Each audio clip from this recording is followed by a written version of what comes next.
I raised his kids. When we broke up, he said I was just a babysitter. I met Daniel when I was 26. I had just moved into a new apartment complex after a rough breakup, looking for a fresh start. He was 32, a single dad with 2 kids, Sophie, 6, and Jacob, 4, living 2 doors down. I first saw him struggling with groceries and a stroller, and I offered to help. That's how it began. We started seeing each other casually. At first, I wasn't sure if I was ready to be a part of a package deal, but Daniel made everything feel easy. He was charming, attentive, and made me laugh in a way I hadn't in years. The kids warmed up to me almost instantly. Sophie would slip drawings under my door, and Jacob would crawl into my lap without asking. 6 months in, I moved in. At first, I thought I was just being supportive. Daniel had a tough job as a mechanic and often worked overtime. His ex wasn't in the picture. Drugs, court orders, all that. I didn't ask many questions. I just took over. I got the kids up in the morning, packed lunches, did drop-offs and pickups, helped with homework, managed tantrums, made dinners. I even started keeping a color-coded calendar for appointments and school events. I told myself this was love. This was partnership. By the end of year 1, I was introducing myself as the kids' stepmom, even though we weren't married. They started calling me Mommy Lila on their own. And Daniel, he'd say things like, "I don't know what we'd do without you, and you're the glue holding this house together." I believed him. 3 years passed. I turned down job opportunities because the hours conflicted with school pickups. I stopped seeing friends because someone always had a fever, or needed help with a book report, or couldn't sleep without me. I didn't resent it, not really. I loved them. I loved our life. I thought this was leading somewhere. A ring, a real family. But Daniel stopped showing up. Emotionally, I mean. He'd come home late, kiss me on the cheek, say he was tired. On weekends, he'd drink beer and play video games while I ran errands with the kids. We hadn't had a date night I couldn't remember. I tried to bring it up gently, asking if he was okay. He'd shrug and say, "You worry too much." One night, Sophie came to me crying. She said Daniel yelled at her for wetting the bed. She was 8. I cleaned her up, changed the sheets, held her until she fell asleep. The next day, I tried to talk to him about it, and he snapped, "Don't tell me how to raise my kids." That sentence stuck with me.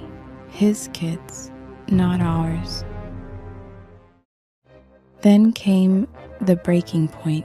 I found a message on his phone. It wasn't snooping. The screen lit up with a name I didn't recognize and a text that read, "Last night was amazing." My heart dropped. I didn't confront him right away. I waited. I watched. Over the next few days, I noticed him staying out later, being more guarded with his phone, locking the bathroom door. The kids started asking where Daddy was at dinner. So one night, after they were asleep, I finally asked, "Are you seeing someone else?" He didn't deny it. He didn't even look guilty. He just said, "Lila, we haven't been working for a while. I didn't want to hurt you, but yeah, I met someone. I felt like I was drowning." I asked, "What about me and the kids? What about everything we've built?" And he said, I will never forget this. Look, I'm grateful for everything you've done, but at the end of the day, you were just helping out, like a babysitter. My legs actually gave out. I remember sliding down the hallway wall, sobbing, gasping for air. I raised his children.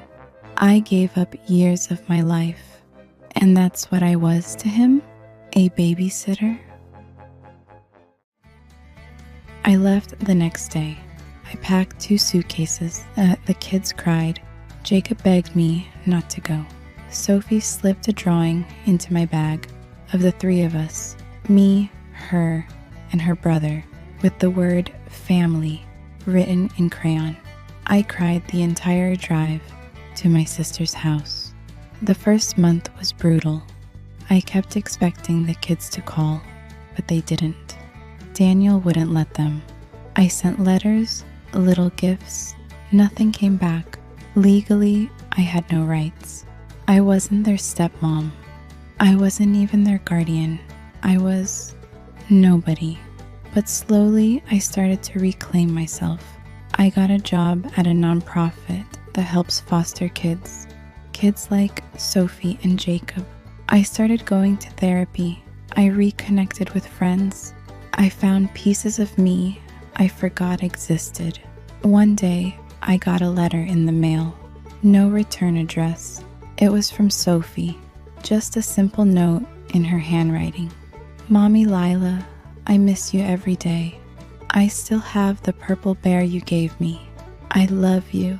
I broke down, but not in pain, in something else. A bittersweet mix of sorrow and validation. I wasn't just anything. I was, and always will be, their mother in my heart.